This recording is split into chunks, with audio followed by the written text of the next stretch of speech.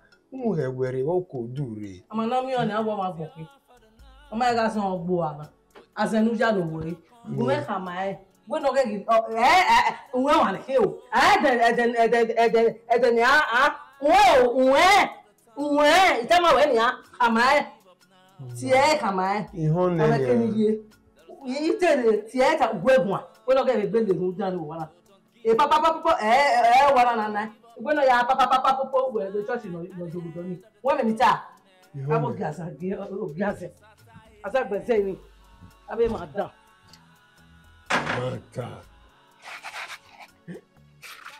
Nuje. O ma nuje yeye. We no ba lu ko no mo wo. Wa pa ya ti. O ma wa ma ri jo o le church.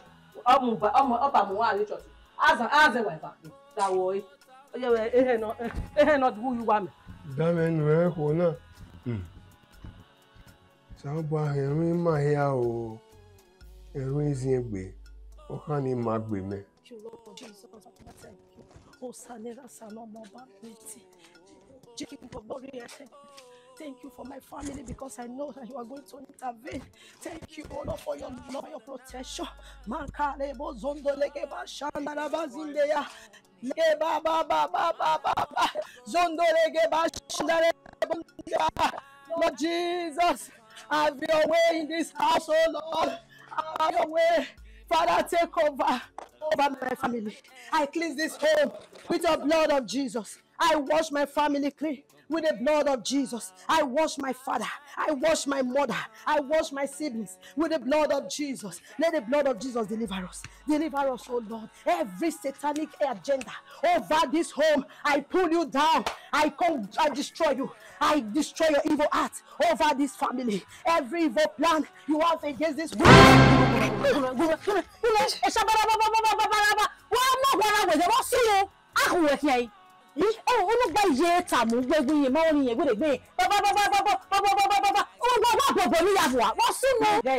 deliver you from this power. I deliver you a little. Very tana. Ati o malawe ho. Ima oni we gbe hin. Babara baba. For ade gbe le gbe nu na ya tamje. Don't wa hin agwara azewa hin. Ayin. Wa my hair wa no ti wo wa na si o ti me. My heart here wo. We no so the family. E bo ya wo so no. You go azewa. I go na dey da me nero. But are you wa manena. Are you wa mane we azewa hin. Then here ya le ba. It's all right me. We wa go ge ije mo baba zewa. What about the poke me mana? Before ko? Before ko? Era no biwe obi apowe. Am I come here there? Kinu do na ma abela gun mi nu wa awari party. Ere ni awo nu ya le mi are church. Ogun lo ba program kekan ujo. Ile leru ni a no gba aya ma. We mi down e wa be gbe me ba. O we alerun wa ni Nigeria. Emi nu na eje Oma, emi no me jere o. Itale mere ma so na ki oni ati jere. Emi no ye kowe. Anania. Iye kowe. Mo wa ke le wa ro fo mi oni. E hu wa to so bu. Oh boy. Wa be ti na.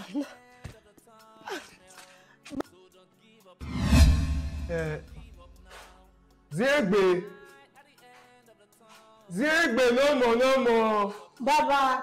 Nare ime. Bo wa sunu ni wa wo si. Iye da wa le me pa wa na re na bo sunu. Baba ni ta no e je gbe oko me bo wa na. Iwo ni leru mi oko wa bo do lo wa be bu mi ade to agun me be ko. Anita. Ai ki ni leru bo wa na. Bo na ya le de. Ije wa wo yo nu o kan na Anita. We be segbe. Eze jiyan imo edan he gangan irun o mu so pia na ya lode kaka bo fun anini niro mo wa na No baba is it me Anita na umi ana e no sunu wo na ma se na lerun ji egbe ma wo eme egbe ma wo me baba gwegwo ya ko ni ya wo wo na e je me Listen, when ọkọ pa mi leme to gbegu e awuwo pa mi wa we ya ọkọ wo na ose me mo bi we ko dure mo Gemi ni je uwe Anita le je pe oko me e ko enye na bi oni ise ni o mi afire we we ni o emi oni se kaka boy fun ni ro ni ni ro mo ani ni ro kini o le ke we yi na bi me na baba o mi se gun ata lo gbin wo gaga gba o pa yeye mi won o ni se mo baba Ivan no mo ko ori ba ni ri ba ni bo ri ba ni baba ya we ri church ya Uwadiae church o me gegbe oko me bo wa ọmọ ime ofu egbe ọmọ ya re ba zek ọmọ ayeko o bi me ayeko ọmọ zegbe agbere ehi awaye ni eka gbon ama meso toca muese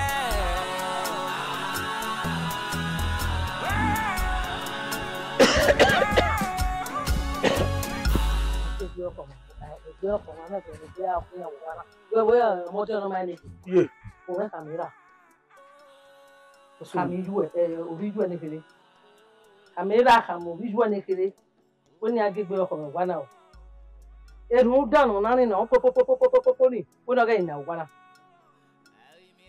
wona ni ta wona ga ina wa na Isin gare Igwe no na no popopopo ni gbe na wo nwa.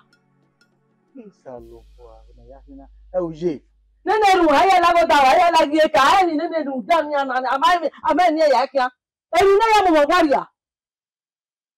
Ye negbe na jena. Unu go ya ge oma.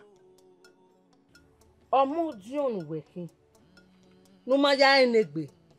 O keke nu TV ju e o ti era ko gbe wa na ya we baba.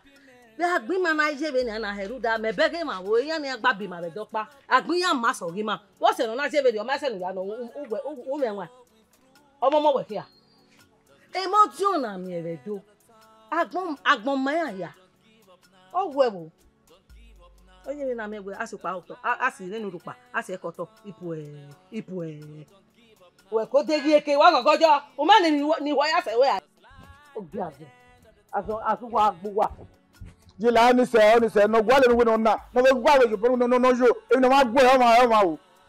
Wo ti amu meri. Ba mu meri ae. Wa mu meri ae. Ai we yes agbosa yes. Ire won. E mo bo. Bo so ba mariwa. Awo. Oni eje se ye. Oye na wa bile ke yo ma o. Wa bo solo me. Ihun na de nu o period. Ya da mo pare bon. Da mo pare bon. Ina mi yo. Oni ba lo gbe teme. O ba se pon of wa. Ahia bi na mi le yo. Ko ya we ni yo yi gua o. So ahia bi mi yo na ko gua. Ni bi la mu na si. Ko asin gbe wa. O ka wo. Oni ma e bibi pa nese. E mata. Ede wadwe. Ni ro bi mehe ya. O sa se mo na re wa ge izin gbe. Be izin gbe be agbo ra ne. O you. Ma. O you ro pa. Yo. Ma. Gonja e never do de ba ire fania. Odo alogo. Ari ku jo ni eri ho. O you. Even no ria ko lu yan wari o jege. Ezegbe wa hia woni. Ezegbe wa. O kan wo ye di le yo ya. Agi mi no seseti.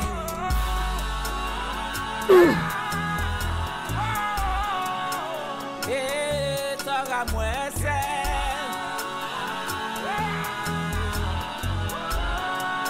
Iwagi mi no seseti.